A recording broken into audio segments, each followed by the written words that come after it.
Hi, I'm Keith Bashirs. I learned a concept called tactical patience as a young Army aviator at Fort Campbell, Kentucky in the mid 1990s.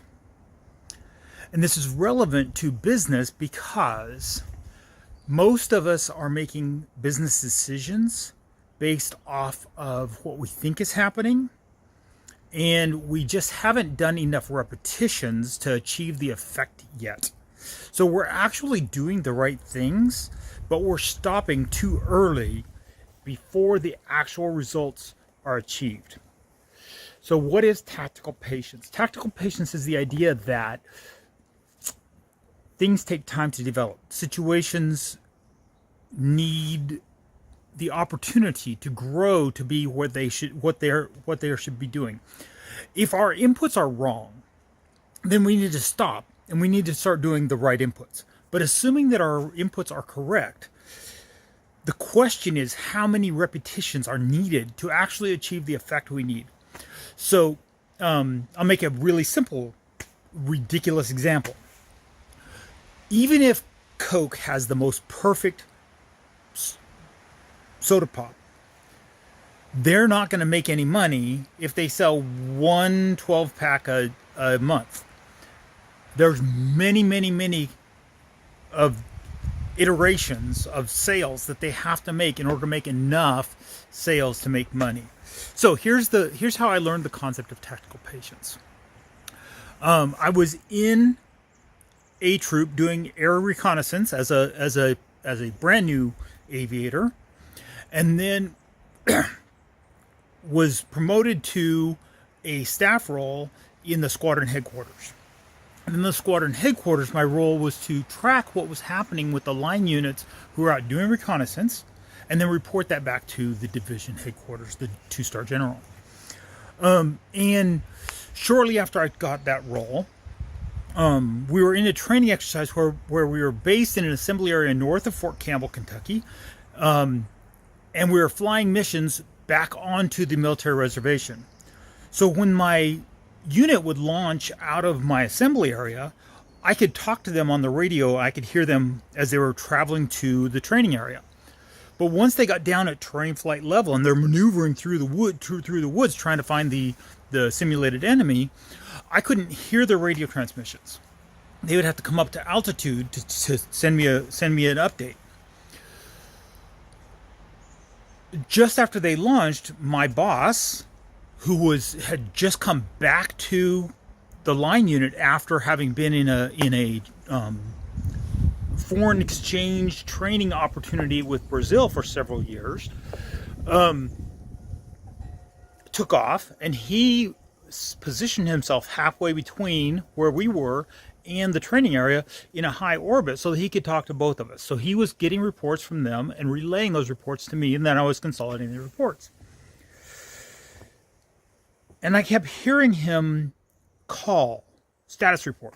And it would be less than 5 minutes later, he'd call status report. And less than 5 minutes later, he called status report. And I turned to my team and I said, why is he calling them so often? Why is he bothering them? If they have something important to report, they will report it. And this went on for a while. And then it was surprising that he just stopped talking. And that was wasn't like he started giving longer pauses before he actually asked for a report. And about 40 minutes or an hour later, he comes flying back into the assembly area and lands. And at the end of their missions, they came to debrief me so that I would consolidate the reports. And my boss and the instructor pilot, who's recertifying him to be a line aviator, walk into the assembly area, into the command post, and we can actually hear the troop is coming back to land themselves from doing the main part of the mission, and they'll be coming up to the command post later, like 10 or 15 minutes. It takes however long it takes them to get shut down. And he and the instructor pilot come in, and he has this pressed ring of compression around his face where the protective mask, the gas mask, had sealed against his face. What had happened was the instructor pilot had told him the same thing that I was asking my team, who had more experience at that level than I did. Isn't he asking them for too many reports? The instructor pilot had said, "Sir, you're bothering them. You're asking them too much. You're asking them too often." He didn't get the hint. He didn't learn the lesson.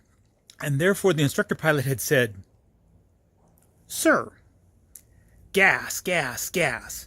And put the gas mask on. You have the controls. And he made my boss fly the aircraft instead of commanding and controlling the operation, because he was doing too much control and not enough command. Command and control exists on a spectrum. Command is the concept of giving someone a mission to accomplish and the resources to do so and letting them go do it. Control is telling them how to do it.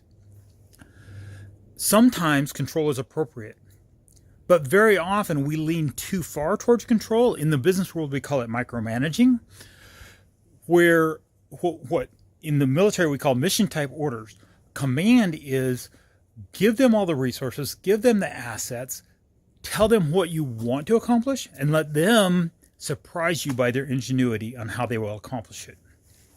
So tactical patience is the concept that if you have the right resources allocated to your business objective, just keep doing that thing long enough to let it have the effect that it's supposed to have. I'm Keith Bashirs. I'm the Bald Guy. I help small businesses with marketing theory, tactics, techniques, training, and technology.